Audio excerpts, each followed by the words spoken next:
It has been thousands of years since tea was first discovered in China.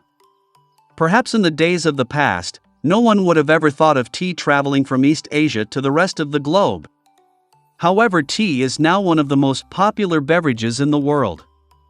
Joko tea is also very prevalent in Africa. Produced by Unilever Food Solutions at their tea factory in KZN, Joko tea has a rather romantic origin story, filled with ambition, vision, friendship, and entrepreneurial spirit. During the early 1890s, Frederick Glenton worked at Transvaal Rubber Company as a linoleum layer. His dream had always been to start his own tea company. He learnt a good deal about tea while working for a grocer in Newcastle, England. But the thing is, he was working hard in order to save money to bring his fiancée from England to South Africa. Eventually he saved enough to bring her to Cape Town, where he met her at the docks. They married on the same day she arrived in the country, and the only guest at the wedding was a man called Mitchell, whom the wife had met and befriended during the voyage from England. Frederick thought Mitchell was a wealthy man after looking at his appearance. Thinking he could convince him to invest in the tea company, he invited him to join his venture.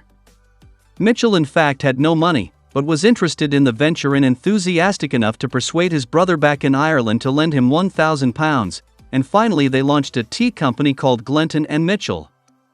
Armed with capital and Frederick's tea knowledge, they bought high-quality Ceylon tea, which they sold to boarding houses and mines. They would pack the teas during the afternoon and sell it the next morning, making deliveries by bike. If there was strong winds blowing against them, they would travel by train. Glenton and Mitchell started collecting samples of product labels imported all the world. They then came across the label tea called Joko from New Zealand. They chose this catchy name for their own product.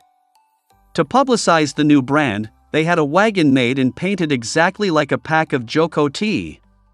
It was pulled by 2 horses, Joe and Co., and soon became synonymous with high-quality tea.